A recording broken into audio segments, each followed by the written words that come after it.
ભારતના અવકાશ ક્ષેત્રે આજે ગુજરાત માટે એક અત્યંત ગૌરવપૂર્ણ ક્ષણ સુવર્ણ અક્ષરે લખાઈ છે. અમદાવાદમાં આવેલી સંસ્કારધામ સંસ્થાના ધોરણ 7થી 12ના વિદ્યાર્થીઓ દ્વારા તૈયાર કરવામાં આવેલો સ્ટુડન્ટ સેટેલાઇટ સંસ્કાર-SAT-1 આજે સવારે 10:17 શ્રીહરિકોટાથી અવકાશમાં લોન્ચ કરવામાં આવ્યું. ભારતીય અવકાશ સંશોધન સંસ્થા ઇસરો તેના ભરોસાપાત્ર રોકેટ PSLV-C-62 દ્વારા આ સેટેલાઇટને લોન્ચ કર્યું. આ ઉપગ્રહની વિશેષતા એ છે કે તેને વિદ્યાર્થીઓએ જ પ્રત્યક્ષ રીતે તૈયાર કર્યો છે.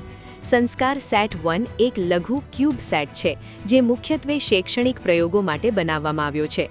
આ સેટેલાઇટને અન્ય મોટા ઉપગ્રહો સાથે પિગીબેક પેલોડ તરીકે મોકલવામાં આવી રહ્યો છે. આ મિશન દ્વારા વિદ્યાર્થીઓ સેટેલાઇટ કમ્યુનિકેશન, ડેટા મેળવવાની પ્રક્રિયા અને તેના વિશ્લેષણનો પ્રત્યક્ષ અનુભવ મેળવશે. નાના ક્યુબ આકારનો આ ઉપગ્રહ ટેકનોલોજી અને સંશોધન ક્ષેત્રે વિદ્યાર્થીઓની ક્ષમતાનું ઉત્તમ ઉદાહરણ પૂરું પાડે છે.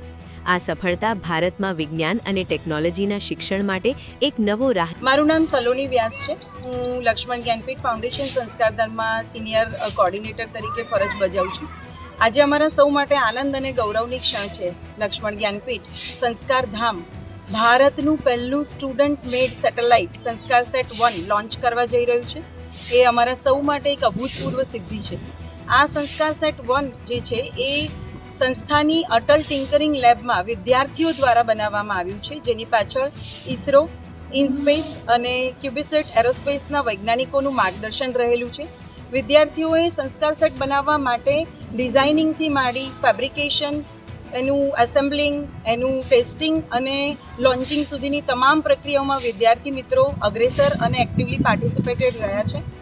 સંસ્કાર-SAT-1 એ NEP 2020 અંતર્ગત એક્સપિરિયન્શિયલ લર્નિંગ અને કહેવા જઈએ તો સ્ટેમ એજ્યુકેશનના આયામને સાર્થક કરે છે. આ સંસ્કાર-SAT-1 એ આકાશમાં કૃત્રિમ તારાની જેમ ઝળહળશે અને પૃથ્વી ઉપરથી બાયનોક્યુલર દ્વારા આપણે સૌ એને નિહાળી શકીશું. આ અભૂતપૂર્વ સિદ્ધિ માટે સંસ્કારધામ પરિવાર ગૌરવ અનુભવે છે. આ સિદ્ધિની પાછળનું શ્રેય જે છે એ સંસ્કારધામના દૂરદર્શી અને દ્રષ્ટિવંત પ્રમુખશ્રી, ઉપપ્રમુખશ્રી, તમામ આદરણીય ટ્રસ્ટીગણ, સંસ્થાના એકેડેમિક ડાયરેક્ટર શ્રી મનીષભાઈ ઝાલા સાહેબ, સંસ્થાના તમામ પ્રધાનાચાર્યશ્રી, ઉપપ્રધાનાચાર્યશ્રી, તમામ શિક્ષકગણ, તમામ વૈજ્ઞાનિક માર્ગદર્શકો તેમજ વિદ્યાર્થી મિત્રો અને વાલીઓના અભૂતપૂર્વ પ્રયત્નનું આ પરિણામ છે.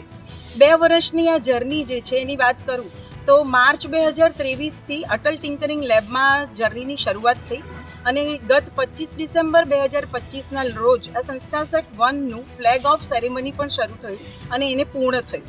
ઉપરાંત આજે ગૌરવપૂર્ણ દિવસે 12 જાન્યુઆરી 2026 જ્યારે રાષ્ટ્રીય યુવા દિવસ છે, પરમ પૂજનીય શ્રી સ્વામી વિવેકાનંદજીની જન્મજયંતિના દિવસે આજે આપણે સંસ્કારધામ સંસ્કાર-SAT-1ને શ્રીહરિકોટા PSLV-C-62 એ જે યાન છે તેના દ્વારા અવકાશ તરફ એ પ્રયાણ કરશે અને સફળતાપૂર્વક લોન્ચ કરવા જઈ રહ્યા છે.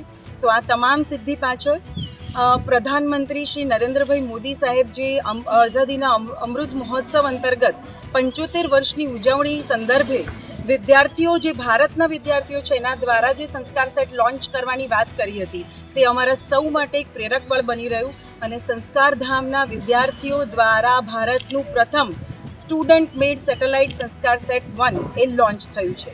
તો આ અભૂતપૂર્વ સિદ્ધિ ત્યારે જ શક્ય બની છે કે જ્યારે ઉત્તમ માર્ગદર્શન મળે ત્યારે વિદ્યાર્થીઓ તેમના સપનાને સાકાર કરી શકે છે. જય હિન્દ, જય ભારત, જય સોમનાથ.